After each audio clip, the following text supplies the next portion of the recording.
অনুষ্ঠানে আরো একবার আমাদের সকল দর্শক বন্ধুদের জানাবো অনেক অনেক স্বাগত। আমরা প্রত্যেকে জীবনে ভালো থাকতে চাই, সুন্দর থাকতে চাই, সুস্থ থাকতে চাই এবং অবশ্যই সচ্ছল জীবনযাপন লাভ করতে চাই। যারা ভীষণ সচেতন, যারা জীবনে প্রত্যেকটা মুহূর্তকে উপলব্ধি করতে চান, জীবনে প্রত্যেকটা বিষয়ে 100তে 100 পেতে চান, সে আপনার ক্যারিয়ার হোক, আপনার এডুকেশন সেক্টর হোক, আপনার বিবাহিত জীবন হোক, আপনার স্বপ্ন পূরণ হোক, আপনার প্রত্যেকটা পদক্ষেপে সম্পূর্ণটা অর্জন করতে চান, তারা কিন্তু প্রচন্ড সচেতন, সত্যি কথা। কারণ তারা নিজেদের কাজটাও যেরকম করে, পাশাপাশি অভিজ্ঞ অ্যাস্ট্রোলজারের পরামর্শ নিয়ে প্রত্যেকটা পদক্ষেপে চলার পথে কিন্তু জেনে নেয় কোনটা ঠিক, কোনটা ভুল, কোনটা করব, কোনটা করব না। অনেক ক্ষেত্রে দেখা যায় যে খুব সচেতনতার সঙ্গে আপনি বিচার করেছেন আপনার জন্মছক, কিন্তু জন্মছক বিচার প্রতিকার প্রতিবিধান নেওয়ার পরেও দেখা যায় যে আপনার জীবনে কোথাও যেন সমস্যা, ওই মুক্ত হতে পারছেন না, মানে 100তে 100 যেন পাচ্ছেন না, কোথাও একটা খামতি রয়ে যাচ্ছে। তাহলে কি বিচারে কোনো গলদ রয়ে গেল? তা নয়, বিচার সম্পূর্ণ ঠিক, প্রতিকার প্রতিবিধান ঠিক। যেটা গোড়ায় গন্ডগোল সেটা হচ্ছে আপনার বাস্তু সমস্যা, যেদিকে আপনি বিন্দু মাত্র নজর দেননি, বা এমন একজন অ্যাস্ট্রোলজারের কাছে গিয়েছেন হয়তো যিনি আপনার বাস্তু দিকটায় বিন্দু মাত্র নজর দেননি সেও। সে কারণে বলবো আজকে একটু বাস্তু নিয়ে কথা বলবো। শুধুমাত্র জন্মছক বিচার শেষ কথা নয়, পাশাপাশি বাস্তু বিচারের প্রয়োজনীয়তা রয়েছে। আমাদের জীবনে অনেকটা কিন্তু প্রভাব ফেলে এই বাস্তু দোষ।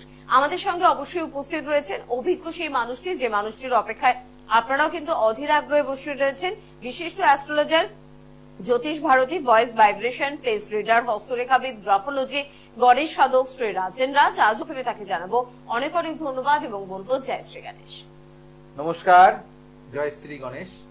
আজকে একটু নতুন টপিক নিয়ে আলোচনা করব। অনেক অনুষ্ঠানেই তো আমি আর কিছু আলোচনা করি, তো আজকে ভাবলাম একটু বাস্তু নিয়ে আলোচনা করি। আমার অনেক ক্লায়েন্ট আমাদের কাছে আসেন যে রাজদা, আমার বাড়ির পাশে না একটা ডোবা আছে, কেউ বা বলে রাজদা আমার বাড়ির উত্তর পূর্ব কোণে আমি টয়লেট করেছি, কেউ বা বলে রাজদা উত্তর পূর্ব দিকে আমার ছেলের পড়াশোনার ঘর করেছি। এই যে জায়গাগুলো, কিছু কিছু নেগেটিভ, কিছু কিছু পজিটিভ আমাদের থাকে।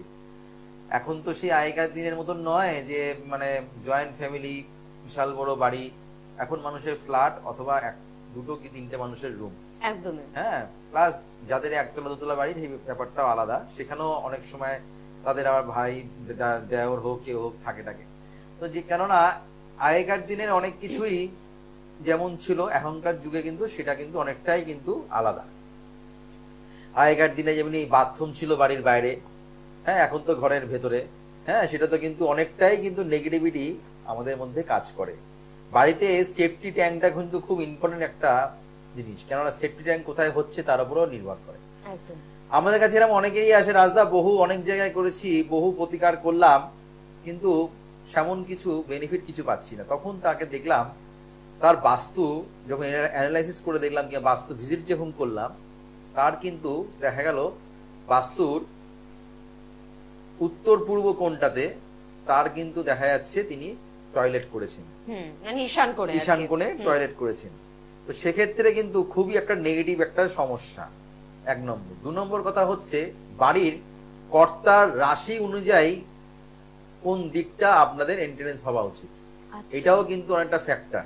অনেকেই বলবেন যে আমায় তো আমার হাজবেন্ডের তো রাশি লগ্ন ডেট অফ বার্থ জানা নেই, তাহলে কি করে কি করবো। তখন আমরা কি করি, মানে দক্ষিণ দিক সবাই চায়, দক্ষিণ দিকে হাওয়া আসবে, পূর্ব দিকে মুখ করে বাড়ি এ করা ভালো, হ্যাঁ, এন্ট্রেন্স হওয়া ভালো, কিংবা দক্ষিণ দিকে এন্ট্রেন্স করা ভালো। সেগুলো কিন্তু সবার ক্ষেত্রের জন্য নয়, সবার ক্ষেত্রে কিন্তু সবকিছুই কিন্তু প্রযোজ্য হয় না। এইবার বাড়িতে সমস্ত দিক থেকে দেখা গেল সে কোনো ব্যক্তিকে আমি একটা প্রতিকার দিলাম, প্রতিকার দেওয়ার পরে দেখো সুস্মিতা, অনেক সময় আমরা কি হয়, অনেক সময় বাড়ির বাস্তু দেখলাম, ছক বিচার করে দেখলাম বাস্তুটাও তার মোটামুটি করে ঠিক আছে, ছক বিচার করলাম, তাকে প্রতিকার দিলাম, কিন্তু সেই বাড়িতে যদি তার পুরনো জিনিস, ড্যামেজ পদার্থ, ড্যামেজ কোনো জিনিস যদি থাকে, যেমন ধরে রাখো পুরনো কম্পিউটার, পুরনো টিভি, ভাঙাচোরা টিভি, আগের পুরনো টিভি এখন এলইডি টিভি কিনেছেন, হ্যাঁ, কিন্তু সেটা ফেলেনি, রয়ে গেছে। কোনো ব্যাটারি, এই ব্যাটারি কিন্তু বিশাল একটা নেগেটিভ প্রভাব। বাড়িতে ইনভার্টার আছে, কিংবা গাড়ি আছে, কিংবা বাইকের ব্যাটারি আছে, সেইগুলো সেই ব্যাটারিটা থেকে প্রচন্ড পরিমাণে নেগেটিভিটি কিন্তু সৃষ্টি হয়। আচ্ছা, এইগুলো কিন্তু আমাদের ছোট ছোট জিনিস, কিন্তু কিভাবে কাজ করে। প্লাস পায়ের চটি, পায়ের জুতো কিন্তু খুবই মারাত্মক মারাত্মক নেগেটিভ ফল দেয়। মানে কি ফল খারাপ দিতে পারে সেটা কিন্তু ভাবা যায় না। আমি দেখেছি যারা পায়ের জুতো কিংবা পায়ের চটি বহু বছর ধরে পড়ে আসছেন, বহু বছর ধরে ফেলছেন না, রেখে দিচ্ছেন, ফেলতে মায়া হচ্ছে, এই তো আজ খেলবো, কাল ফেলবো, পরশু ফেলবো, কাকে দেবো, এগুলো মনে হচ্ছে, তাদের ক্ষেত্রে কিন্তু এই চটির থেকেও মানে আপনার পায়ের চটি থেকেও কিন্তু নেগেটিভিটি সৃষ্টি হয়। কিংবা আমরা যে জিনিসপত্রগুলো কিনছি, কবে কি কিনবো, তার উপরেও কিন্তু এফেক্ট করে সুস্মিতা। অবশ্যই প্রত্যেকটা জিনিসে আমি যে চটি কিনছি, কবে কিনবো, এগুলো কিন্তু আলাদা একটা আমি অনুষ্ঠানে বলবো কোন সময় কি জিনিস কেনা উচিত। ওই যে যারা যারা পুরনো জিনিস যাদেরকে বেচে দিচ্ছেন, সেক্ষেত্রেও কিন্তু বাস্তুর ডিফেক্ট পড়ে। আচ্ছা, বা অনেকে দেখা গেল পুরনো জিনিসপত্র বেচছেন, কবে কি বেচবেন তার উপরেও কিন্তু বাস্তুর এফেক্ট পড়ে, তার উপরেও কিন্তু ঘরের আর্থিক অনটন সৃষ্টি হয়। সব সময় সবকিছু কিন্তু মনে করলাম আর দিয়ে দিলাম, আর মনে করলাম কিনে নিলাম, সোনা গয়না তা কিন্তু নয়। সোনা গয়নারও কিন্তু কোনো দিনক্ষণ আছে। যেমনি মহিলাদের শাখা পলা খোলা আর কবে শাখা পলা পড়তে হয় সেটাও যেমনি দিনক্ষণ আছে, এটাও কিন্তু ঠিক তাই। কি সুস্মিতা, ঠিক কিনা? অবশ্যই শাখা পলারও কিন্তু কবে কিনবেন, কবে কিনবেন না, কবে খুলবেন, কবে খুলবেন না, এটারও কিন্তু দিনক্ষণ কিন্তু আছে। আমি আমার ক্লায়েন্টদের অনেক সময় বলি, অনেক নানা রকম যাদেরকে আমি অ্যানালাইসিস করি, শুরু থেকে শেষ অব্দি তাকে করার চেষ্টা করি। স্বামী স্ত্রীর মধ্যে বনিমানায় শাখা পলা খোলার জন্য হয়, আর এখন তো না বললেই নয়, এখন তো অনেকেই শাখা পলা পড়েন না।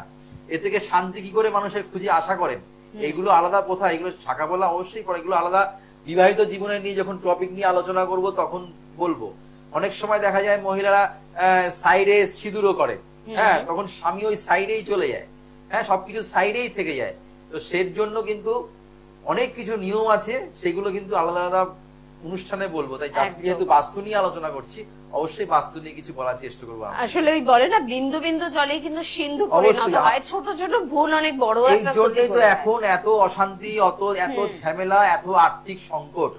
আগেকার দিনে দেখুন পয়সা মানুষ ইনকাম করতো, এখন সবাই বাড়িতে 4 জনই ইনকাম করছে, তাও বলছে তার চলছে না, তাও তার চলছে না, তাও তার টানাটানি, হ্যাঁ, কিন্তু শান্তিও নেই, অর্থও নেই, কিন্তু সবাই 4 জনই কিন্তু বাড়িতে ইনকাম করছে, তাও অর্থ যায়। কিন্তু মানুষের একজন ইনকাম করতো, 10 জন মানুষ খেত, তাই কিনা? যতই তার জমি জায়গা চাষবাস নিজে সে করুন না কেন, কিন্তু লক্ষ্মী বিরাজ করতো। এখন লক্ষ্মী বিরাজ করে না, অলক্ষ্মীর বাস বাড়িতে ঢুকে গেছে। কেউ আছেন আমাদের সঙ্গে, একটু কথা বলে নেবো। কে আছেন বলুন? নমস্কার। নমস্কার, আমি টালিগঞ্জ থেকে বলছি। হ্যাঁ, জয় শ্রী গণেশ। বলুন, কার সম্বন্ধে জানবেন? আমি নিজের সম্বন্ধে জানবো। নিজের সম্পর্কে জানবেন, বলুন। ডেট অফ বার্থ বলবেন। 9/5/1995। 9/5/95। টাইম বলবেন। টাইম বিকাল 4:35। আর জন্মস্থান? জন্মস্থান টালিগঞ্জ। অনুষ্ঠান কেমন লাগে? অনুষ্ঠান তো খুবই ভালো লাগে। আমার আত্মীয় একজন গিয়েছিল আমার রিলেটিভ। আচ্ছা আচ্ছা। গিয়েছিল, দাদার কাছে গিয়েছিল। হ্যাঁ, তো কালীঘাট চেম্বারে গিয়েছিল দাদা। কালীঘাট চেম্বারে এসেছিলেন? আচ্ছা, তো চেম্বারে গিয়েছিলেন, তারপরে? উনি এখন অনেক ব্যবসা করছিলেন, বিজনেস করছিলেন। তো সেখানে উন্নতি ছিল না, কোনো লসে রান করছিল, রেস্টুরেন্ট ছিল। আচ্ছা, দাদার কাছে গিয়েছিল, তখন দাদা প্রতিকার দিয়েছিল। এখন রেস্টুরেন্টটাও ভালো চলছে, পাশাপাশি আরো কিছু রেস্টুরেন্ট করেছে। আরে বাবা, খুব ভালো খবর। ভাগ্যিস আপনাকে জিজ্ঞাসা করলাম, নাহলে তো আজকে আপনি হয়তো বলতেনই না আমাদের এই সুখবর। দেখো, এই যে সুখবরটা শুনে কত ভালো লাগে, তাই না? যে এরকম ভাবে মানুষ কিন্তু ইন্সপায়ার হয়, কেননা একজনকে ভালো দেখলে আরেকজনও ইচ্ছা করে আমি কি করে ভালো থাকবো। হ্যাঁ, কিন্তু তার মধ্যে অনেক কিছু আমাদের চেষ্টা থাকে, আমাদের ইচ্ছা থাকে, প্লাস আমার যে গ্রহগত প্রতিকার, যেগুলো যেগুলো মেন আমাদের কাজ দেয়, সেগুলো কিন্তু জেনুইনিটি কিন্তু হতে হবে। এটাই কিন্তু আমাদের অভাব, জেনুইনিটি মেনটেন করা। প্লাস হচ্ছে এই যে যিনি ফোন করলেন কালীঘাট চেম্বারে, আমার ওনার রিলেটিভ আমার চেম্বারে এসেছিলেন, ওনার আগে বিচার ঠিক করতে হবে কোন ব্যবসা করছে, সেখান থেকে ওনার ব্যবসাটা আদৌ তার শুট করবে কিনা সেটা আগে বিচার করতে হবে। ওনার রেস্টুরেন্টের ব্যবসা, ওনার ক্ষেত্রে আগে ব্যবসাটা প্রযোজ্য আছে কিনা দেখতে হবে। ব্যবসা করে গেলাম, ব্যবসা মানে অনেকেই আছে মানে ব্যবসা তার ভাগ্যে, এই ব্যবসাটা তার জন্য নয়, আমি যখন যদি তাকে প্রতিকার দিই তাহলে কিন্তু কাজ হবে না। এটা কিন্তু আগে মাথায় রাখতে হবে। যারা যারা আমার কাছে যারা যারা আসেন তাদেরকে আমি দেখি যে আপনার জন্ম কুণ্ডলী অনুযায়ী কিংবা যার জন্ম কুণ্ডলী নেই তার হাতের রেখা দেখে বুঝতে হবে তার তিনি আগে যেই ব্যবসাটা করছেন সেই ব্যবসাটা তার কপালে তার তার হাতে সেই রেখাটা আছে কিনা, হাতে সেই যোগটা আছে কিনা, মানে চুলচেরা বিশ্লেষণ একদম সেটা না করলে কিন্তু হবে না। একদম আমি তাকে এলেও তার ব্যবসা ভালো চলছে না বলে আমি একটা প্রতিকার দিয়ে দিলাম, দেখা গেল তার সেই ব্যবসাটা তার কপালেই নেই, সেই ব্যবসাটা তার যোগেই নেই, আদৌ তার কাজ কিন্তু হবে না। আমি কিন্তু 9টা গ্রহের জন্য যদি 18টা রত্ন করে দিই ডবল ডবল করে, তাও কিন্তু কাজ হবে না। তো তার জন্য এনাকে আগে প্রথমে আমি বিচার করতে হবে, প্রত্যেকটা মানুষকে আমি তাই করি। তার জন্য কিন্তু উনি সফলতা পেয়েছেন ওনার রিলেটিভ এসে, তার বিচারটা করেছি যে উনি রেস্টুরেন্ট করারই যোগ্য, রেস্টুরেন্ট ওনার ভাগ্যে আছে, তার জন্য কেন চলছে না, কেন ব্যবসাটা পড়ে গেছে, কি করে তাকে তুলতে হবে, তার জন্য কি ক্রিয়াকলাপ আছে, সেইগুলো তাকে বলেছি বলে উনি কিন্তু ফিডব্যাক দিচ্ছেন যে ভালো আছে, তার রিলেটিভ আমার কাছে এসে উপকার পেয়েছে, আরেকটা দোকান করেছে। এই যে তার মানে কি, তার ব্যবসাটা কিন্তু শুট করে গেল। ঠিক কথা। যে কোনো জিনিস কিন্তু শুট করাটা আগে রাখতে হবে, শুট করছে কিনা ব্যবসাটা, শুট যদি করে যায় সেটাকে ধরে রাখার দায়িত্ব কিন্তু রাজদার। আমি কিন্তু সবসময় জন্য প্রতিকার কিন্তু যদি ব্যবসা যদি শুট করে যায়, আমার প্রতিকার কিন্তু আপনাদের কিন্তু সেই ব্যবসাটা কিন্তু ধরে রাখতে সাহায্য করবে। ইনি যিনি ফোন করছেন সেখান থেকে ইন্সপায়ার হয়েছেন, ওনাকে বলেছেন যে ওখানে ফোন করো, ওনাকে জানো, তাহলে তুমি ভালো থাকতে পারো, কি সমস্যা আছে। তো তোমারও কিন্তু আমি একটা কথাই বলবো, তোমার কিন্তু এখানে সিংহ রাশি, আর হচ্ছে তোমার জন্ম বার হচ্ছে মঙ্গলবার। হ্যাঁ, আচ্ছা, তোমার স্বর্ণ পায়া তোমার জন্ম হয়েছে। তোমাকে যদি একটা কথা বলবো, সেটা হচ্ছে তুমি যদি কোনো কাঠের কোনো মানে কিছু ব্যবসা করার তোমার ইচ্ছা আছে, হ্যাঁ, ব্যবসা যদি করতে হয় তুমি ফার্নিচারের ব্যবসা করো, আচ্ছা, তোমার ক্ষেত্রে কিন্তু খুব ভালো হবে। ফার্নিচারের ব্যবসা তোমার ক্ষেত্রে খুব ভালো হবে। অথবা তোমার কোন রকম ভাবে যেখানে দেখবে রেডিমেডের কোনো তোমার, এটা ফার্নিচারই হলো, এখন সব নানা রকম সব রেডিমেডের সব আলমারি টালমারি যেগুলো ডিজাইন করা আছে, আলমারি টালমারি পাওয়া যায় না, সেরকম আলমারি তুমি যদি ব্যবসা করতে পারো তাহলেও কিন্তু তোমার ক্ষেত্রে ভালো হবে। অথবা তোমার ক্ষেত্রে এখানে যেটা পাওয়া যাচ্ছে সেটা হচ্ছে তোমার মানে স্টিলের কোন রকম ভাবে তোমার মানে সেটা মানে মানে শুধুমাত্র যে কাঠের ব্যবসা করলেই হবে তা না, তুমি স্টিলের তুমি শুধু মানে কি বলবো, খাট আলনা এগুলো ব্যবসাও তুমি করতে পারেন, চেয়ার টেবিলে যেগুলো হয়ে থাকে না, সেরকম ব্যবসাও তুমি করতে পারো। এই ব্যবসাটা তোমার ক্ষেত্রে ভালো হবে, 1 নম্বর কথা। 2 নম্বর কথা হচ্ছে তোমার হচ্ছে হার্ডওয়ার্কের মানে হার্ডওয়ার বিজনেস। আচ্ছা, হ্যাঁ, যেমন হার্ডওয়ারের দোকান হয় না, যে হার্ডওয়ারের দোকান তুমি করতে পারো, তোমার ক্ষেত্রে ভালো হবে। এমন কিছু টেন্ডেন্সি কিংবা তোমার কিন্তু এরকম কিছু ইচ্ছা প্রকাশ এরকম কিছু তোমার আছে?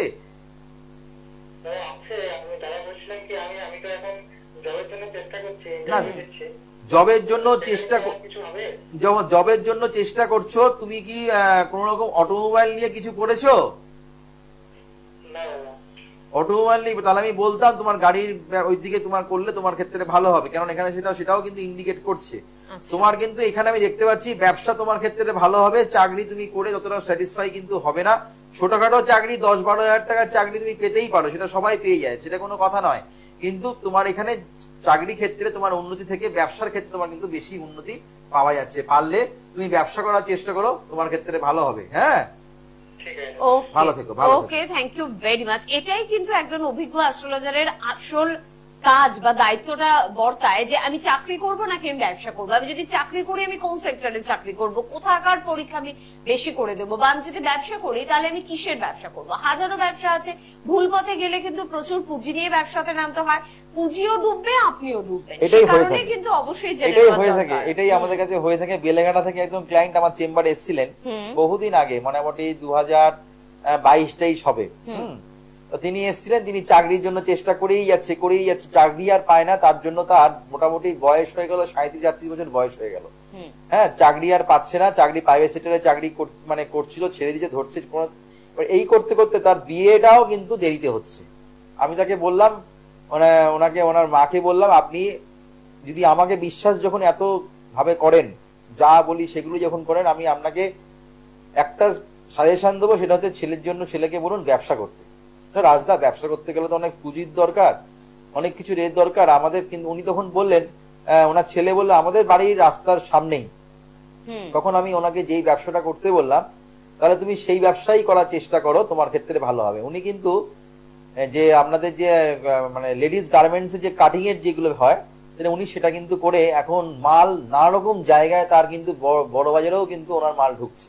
বাহ, তা উনি চাকরি ছেড়ে বলে মানে রাজদা আমি যদি এটা আগে করতাম ভালো হতো, লোক দিয়ে কাজ করাচ্ছে, নিজে কিছু করে না, লোক দিয়ে কাজ করাচ্ছে। তার বিয়ের সম্বন্ধ ঠিক হয়েছে এই সামনের শ্রাবণ মাসে, তার বিয়ে ঠিক হয়েছে, আমাকে বলেওছে। প্লাস গিয়ে তার সম্বন্ধটা যে মানে যে জটক বিচার করানো সেটার দায়িত্বটাও কিন্তু আমাকে উনি দিয়েছেন। একদমই। একটা কথা মাথায় রাখতে হবে, চাকরি পেলেই যে আমি গাড়ি বাড়ি করতে পারবো, চাকরি পেলে যে আমার জীবনে সবকিছু সুরা হয়ে গেল তা নয়। প্রাইভেট সেক্টর করার থেকে আমি মনে করি নিজের ব্যবসা করা ভালো, অনেক ভালো, ঠিক নিজস্ব কথা। ব্যবসা করা কিন্তু ভালো। এটা কারোর কথা শুনতে আমার সঙ্গে একমত হতেও পারেন আর একমত না হতেও পারেন, কেননা সবার সঙ্গে সবার মতের মিল হতে চায় না, কিন্তু আমি দেখেছি সেটা। কেননা নিজের ব্যবসা করা অনেক স্বাধীনতা। অনেকেই আমার এসে বলেন রাজদা আর বলবেন না, প্রাইভেট সেক্টরের চাকরি তো কোনো জায়গায় ছুটি পায় না, বিয়ে বাড়ি যে যাবো সেটাও যেতে পারে না। অনেক ওনার ওয়াইফ বলে কি যে জ্বালায় পড়েছি রাজদা আমি বলতে পারবো না, কোনো জায়গায় অ্যাটেন্ড করতে পারে না। যেখানে যদি মানে খুবই সমস্যা, সবার চাপ ওর মাথার উপর এসে পড়েছে। প্রাইভেট সেক্টরের চাকরি যদি এ করে, যদি আজকে যাচ্ছে কালকে যদি না থাকে তাহলে তো যেতে পারবে না। তার জন্য তার থেকে নিজস্ব ব্যবসা করার স্বাধীনতা আছে। করুন ব্যবসা। এখন ব্যবসা করতে মানুষ প্রচুর প্রচুর মানে ইমপ্রুভ করছে। আর এখনো তো মানুষ এখন তো ফেসবুকে প্রচুর ব্যবসা, এখন সোশ্যাল সাইটে রমরমী ব্যবসা চলছে। মানে ব্যবসার এখন মানে ফুলে ফেটে উঠেছে। কেনার লোকের অভাব নেই, কিন্তু মানুষের ইচ্ছে থাকা চাই, সঠিক রাস্তাটাই চুজ করতে হবে, তাহলে আপনারা কিন্তু ভালো থাকতে পারবেন। একদম। পরের বন্ধুর সঙ্গে একটু চট করে কথা বলে নেবো। কে আছেন? জয় শ্রী গণেশ। হ্যাঁ, জয় শ্রী গণেশ। সাঁইথিয়া থেকে বলুন, কার সম্বন্ধে জানবেন? আমি দাদার কাছে গেছিলাম তারাপীঠে। তারাপীঠে দাদার কাছে এসেছিলেন? আচ্ছা, চিকিৎসার জন্য গেছিলাম। সেই মানে বাস্তুর জন্য বাস্তু কিন্তু এত খারাপ ছিল যে ঘরেতে খুবই অশান্তি ঝুঁকঝামেলা হচ্ছিল। আচ্ছা আচ্ছা, প্রোগ্রাম দেখে আমি তারাপীঠে গেছিলাম। হ্যাঁ হ্যাঁ, তারাপীঠে যাওয়াতে আমি প্রতিকার দিয়েছিলাম দাদা। দাদা প্রতিকার দেওয়ার পরে আমার বাস্তু এটা মানে এত সুন্দরভাবে কাজ হয়েছে, মানে সেই অশান্তি ঝামেলা থেকে এখন আমি একটু খুবই শান্তিতে যাচ্ছি। এটাই পাওয়া, শান্তিতে আছো, শান্তির এখন অভাব, তুমি শান্তিতে আছো, এটাই আমি সন্তুষ্ট। অবশ্যই গণেশজির আশীর্বাদ প্লাস তোমার চেষ্টা প্লাস তারাপীঠের মায়ের স্থানে গেছো, কাজ তো হতে বাধ্য। আর আজকে আমরা বাস্তু নিয়ে কথা বলছিলাম, এটা কিন্তু প্রমাণ যে বাস্তু সঠিকভাবে থাকলে কিন্তু কাজ করে। অবশ্যই, শুধুমাত্র বাড়ির দিক থেকে তো আছেই, যারা যারা যেখানে ব্যবসা করছেন তাদেরও কিন্তু বাস্তু যদি ঠিকঠাক থাকে ব্যবসা কিন্তু খুব ভালো হয়। তো তোমার এখানে ঘরে শান্তির এখন যিনি তুমি তারাপীঠ চেম্বারে আবার এসেছিলে তাই তো? তুমি থাকো কোথায়? কোথা থেকে বলা হচ্ছে এখন? সাঁইথিয়া থেকে বলছি। সাঁইথিয়া থেকে বলি না আমি, যখন আমার প্রোগ্রাম যখন আমি বলি না যে সুস্মিতা সাঁইথিয়া, এদিকে নলহাটি, এদিকে আমাদের বোলপুর থেকে প্রচুর মানুষ কিন্তু আমার কিন্তু সাঁইথিয়াতে, পুরন্দরপুর ওখান থেকে প্রচুর মানুষ কিন্তু, শিউড়ি থেকে প্রচুর মানুষ কিন্তু আমার যে তারাপীঠ চেম্বারে কিন্তু আছে। এই সামনেই আমার তারাপীঠের ডেট আছে, টিভি স্ক্রিনে যাচ্ছে, সেখানেও কিন্তু বুকিং আছে, সেখানেও কিন্তু মানুষ কিন্তু আসবে। তো এই যে ডেট গুলো কিন্তু টিভি স্ক্রিনে যেগুলো যাচ্ছে সেগুলো কিন্তু আমরা ভালো করে ফলো করবেন, কোন কোন তারিখে কোন কোন সময় আমি কোন কোন চেম্বার গুলোতে যাচ্ছি। এই যে ইনি যে শান্তি পেয়েছেন বাড়ির বাস্তু, যেটা আমি আলোচনা করছি, সামনে আমাদের শুভ দিন, শুভ যে দিনগুলো আছে, এই পূর্ণিমা অমাবস্যা শুভ দিনগুলো যে আমরা যেগুলো পাই, সেগুলো যদি আমরা এই বাস্তু যদি কাজ করতে পারি খুব ভালো বেনিফিট পাওয়া যায়। ইনি যে আমার কাছে এসেছিলেন নিশ্চয়ই কোনো না কোনো তাকে গ্রহগত সংস্কার, তোমার কোনো গ্রহ প্রতিকার দিয়েছিলাম না বাস্তুর জন্য প্রতিকার দিয়েছিলাম? দেখো হ্যাঁ, আর মানে আমার যে বাড়িতে অশান্তি ঝামেলা খুবই হচ্ছিল, মানে বিভিন্ন কারণ তারপর আপনি প্রতিকারটা করে দিয়েছিলেন। তার মানে এটাই বুঝতে হবে যে মানুষের গ্রহগত জায়গা ঠিক থাকলেও বাস্তু যদি ডিস্টার্ব থাকে তার মানে সেই মানুষ শান্তি পায় না। হাতে মণিমাণিক্য পরে বসে রইলাম, স্বামী স্ত্রীর মধ্যে ঝামেলা, একটা লাল পলা পরে নিন, স্বামী স্ত্রীর মধ্যে ঝামেলা, একটা ফিরুজা পরে নিন, স্বামী স্ত্রীর মধ্যে ঝঞ্ঝাট, স্বামীর সঙ্গে স্বামীর কোনো আকর্ষণ নেই, টান নেই, তার জন্য একটা ডায়মন্ড পরিয়ে দিলাম, দুমুখী রুদ্রাক্ষ পরিয়ে দিলাম, একমুখী রুদ্রাক্ষ পরে নিলাম, 14মুখী রুদ্রাক্ষ পরে নিলাম, 9মুখী রুদ্রাক্ষ পরে নিলাম, তাহলে কি হবে? হবে না। বাস্তু কাজ কিন্তু আগে করতে হবে। সমস্ত কাজের আগে কিন্তু আমি বাস্তু প্রতিকার আগে করি সুস্মিতা। এর জন্য এত মানুষ আমার কাছে এসে কাজ পায়। ঘটনা বাস্তু আগে যেখানেই যাবেন না কেন, যে জ্যোতিষী আপনাকে অতীতের কথা, বর্তমান ভবিষ্যতের কথা বলবে, প্লাস বাস্তুর কোথায় কি আছে ঠিক মতো অ্যানালাইসিস করে দেবে, সেখানে প্রতিকার করবেন, দেখবেন ভালো থাকবেন। ইনি যেমনি বাস্তুতে কাজ করে এনার যেমনি উপকার হয়েছে, শান্তি পাচ্ছিলেন না, তিনি এখন শান্তিতে আছেন। মানুষ শান্তির খোঁজে, অর্থ থাকতে পারে, শান্তি কিন্তু পয়সা দিয়ে কেনা যায় না। কেনা যায়? কেউ বলতে পারবেন শান্তিটা আপনি পয়সা দিয়ে কিনবেন? কোনো মানুষ বলতে পারবে না। কিন্তু তার জন্য আধ্যাত্মিক মনোবৃত্তি, আপনাকে যেগুলো আধ্যাত্মিক ব্যাপার যেগুলো দিয়েছি সেগুলো করেছেন, প্লাস দৈব প্রতিকার বাড়িতে স্থাপন করতে বলেছি, সেগুলো আপনি বাড়িতে স্থাপন করেছেন, তাই তো? সেগুলো নিয়ম মাফিক করে যাচ্ছেন, তার জন্য কাজ পাচ্ছেন। যেমন ভাবে করছেন সেমনি ভাবে করে যান। কোন জ্যোতিষীর কাছে যাওয়ার প্রয়োজন নেই। ওয়ান টাইম রেমেডি দেবো, one time remedy, life time benefit. এই বাস্তু থেকেই আপনি জীবনে অনেক কিছু ভালো উন্নতি করতে পারবেন। তার জন্য মণিমাণিক্য পড়ার কোনো প্রয়োজন কিন্তু হবে না। হাজার হাজার টাকা, লাখ লাখ টাকার মণিমাণিক্য করার কোনো প্রয়োজন নেই। বাস্তু হচ্ছে আমাদের মন্দির, এই মন্দিরটাকে আগে ঠিক করুন, তাহলেই দেখবেন আপনার এই মনস্কামনা বাসনা পূর্ণ অবশ্যই হচ্ছে। সকালবেলা ঘুম থেকে উঠে শান্তি অনুভব করবেন, এটাই কিন্তু সব থেকে বড় পাওয়া, তাই কি না ভাই? ভালো থেকে। আচ্ছা, অবশ্যই অবশ্যই 26 তারিখে চেম্বার কিন্তু রয়েছে। অনেক ধন্যবাদ, সঙ্গে থাকুন। আসলে বাস্তুই হচ্ছে আমাদের ভিত যদি মজবুত না হয় তাহলে কিন্তু কিছুই ভালো থাকে না, সবই নড়বড়ে হয়ে যায়। বাস্তুর উপরে কিন্তু জোর দিন, এবং তার পাশাপাশি একটু চেম্বারের কথাও কিন্তু চট করে বলে রাখবো। যেমন সামনেই কিন্তু আপনারা দক্ষিণেশ্বরে তো চেম্বার পেয়ে তো যাচ্ছে। হ্যাঁ, দক্ষিণেশ্বরে চেম্বার আছে, সামনে ডেট গুলো কিন্তু যাচ্ছে। এখানে সুস্মিতা প্রত্যেকটা চেম্বারে ডেট গুলো যাচ্ছে। মোবাইল নাম্বারটাকে ভালো করে নোট করবেন আপনারা। যেই চেম্বার গুলোর আসার আগে অবশ্যই বারবার করে বলবো মোবাইল নাম্বারটাকে ভালো করে নোট করুন। প্রোগ্রামের শেষে বুকিং করে নেবেন। যার যেখানে সুবিধা হবে সেখানে আপনারা এসে আমার সঙ্গে যোগাযোগ করবেন। আর এখানে নানা রকম জায়গায় আমাকে আপনারা নানা রকম ডিস্ট্রিক্টে পেয়ে যাচ্ছে। কোনো ডিস্ট্রিক্টই কিন্তু আমার খুব একটা ফাঁকা নেই। সমস্ত ডিস্ট্রিক্ট আমাকে নর্থ বেঙ্গলে পেয়ে, আমাকে নর্থ বেঙ্গলে পাচ্ছেন, সাউথ বেঙ্গলে পাচ্ছেন, পশ্চিম মেদিনীপুরে পেয়ে যাচ্ছেন, আমাকে পূর্ব মেদিনীপুরে পাচ্ছেন, হুগলি ডিস্ট্রিক্টে পাচ্ছেন, উত্তর চব্বিশ পরগনা পাচ্ছেন, দক্ষিণ কলকাতা পেয়ে যাচ্ছেন। এতগুলো জায়গায় কিন্তু আমাকে পেয়ে যাচ্ছেন শুধুমাত্র আপনাদের জন্য ছুটছি। কেননা আপনারা আমাকে চাইছেন, আপনারা ভালো থাকতে চাইছেন বলে কিন্তু আমাকে কিন্তু ভালো রাখতে হচ্ছে আমাদের। অবশ্যই চট করে বলবো তো, স্ক্রিনে দেওয়া নাম্বারগুলো একটু আপনাকে দায়িত্ব সহকারে কিন্তু নোট করতে হবে। 9883106409 বা 9007468462 এই দুটি নাম্বার নোট করুন। বারাসাত, কাঁথি, শেওড়াফুলি, দুর্গাপুর, মেদিনীপুর, দক্ষিণেশ্বর, এদিকে আপনারা কালীঘাটে পেয়ে যাচ্ছেন। 26 তারিখে কিন্তু তারাপীঠে চেম্বার রয়েছে, বিরাটিতে কিন্তু চেম্বার পেয়ে যাচ্ছেন, ব্যারাকপুরে কিন্তু চেম্বার রয়েছে, প্রত্যেকটি জায়গায় চেম্বার রয়েছে, প্রত্যেকটি জেলাতে আপনারা পেয়ে যাচ্ছেন। শুধুমাত্র হেল্পলাইন নাম্বার নোট করুন, ফোন করুন, কথা বলুন। কথা বললে জীবনের অনেক বড় বড় সমস্যার সমাধান কিন্তু আপনি করে ফেলতে পারবেন। তাই মনোযোগ সহকারে ফোন করুন এবং কিন্তু যোগাযোগ করুন। এবং এই যে আমাদের কুণ্ডলিতে সুস্মিতা, যে আমরা বলি কি করে আপনার বাড়িতে বাস্তুর সমস্যা, অনেকে লাইভ অনুষ্ঠানে যে আমরা যে বলি বাস্তুর সমস্যা আপনার ক্ষেত্রে আছে, হ্যাঁ, কিন্তু এই বাস্তুর জায়গাটা দেখতে গেলে কিন্তু আমাদের 4th হাউস, কালপুরুষের 4th হাউস হচ্ছে আমাদের বাস্তুর জায়গা, মানে বাড়ি, সুখ, শান্তি, বন্ধু, মাতা, এটা কিন্তু বিচার করতে হয় আমাদের 4th হাউস থেকে। সেই 4th হাউসে যদি কোনো পাপক গ্রহ বসে থাকে, দেখা গেল আমরা বলি কখন, দেখা গেল আপনার বাড়িতে বাস্তুর সমস্যা, শনি যদি নিজস্ব থাকে তাহলে কিন্তু বাড়িতে বাস্তু সমস্যা ঘটবে। শনি সঙ্গে যদি রাহু বসে থাকে তাহলে কিন্তু 4th স্থানে বসে থাকে, তাহলে কিন্তু বাস্তুর সমস্যা ঘটবে।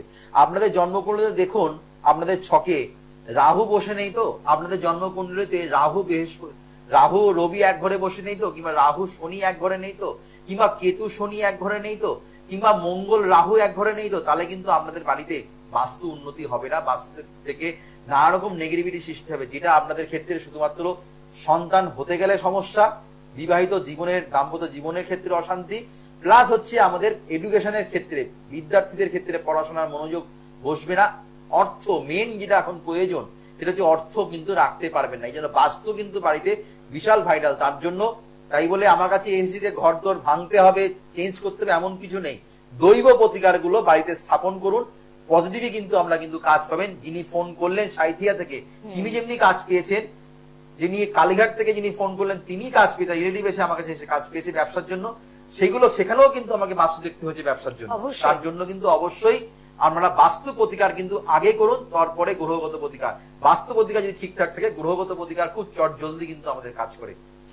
তার জন্য শুভ দিনগুলো, শুভ সময়গুলোকে আপনাদের অবশ্যই কাজে লাগাতে হবে।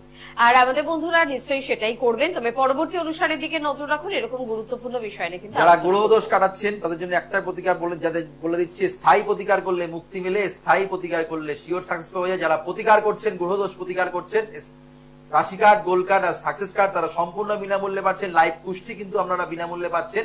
আর সৌভাগ্যের আলোর বইটাও কিন্তু আপনাদের সম্পূর্ণ বিনামূল্যে দেওয়া হচ্ছে। তার মধ্যে প্রচুর প্রচুর কিন্তু বাস্তু টিপসও কিন্তু ওখানে দেওয়া আছে, সেগুলো আমরা অবশ্যই কালেক্ট করবেন। আর গ্রহ দোষ কাটান, গ্রহের ফিরে কিন্তু মানুষ কিন্তু ঘুরে। এই বলে অনুষ্ঠান শেষ করলাম। আবার দেখা হবে আগামী দিন। ততক্ষণের জন্য আমাদের শুভ হোক, মঙ্গল হোক, চৈতন্য হোক বলে অনুষ্ঠান শেষ করলাম। নমস্কার, জয় শ্রী গণেশ। জয় শ্রী গণেশ।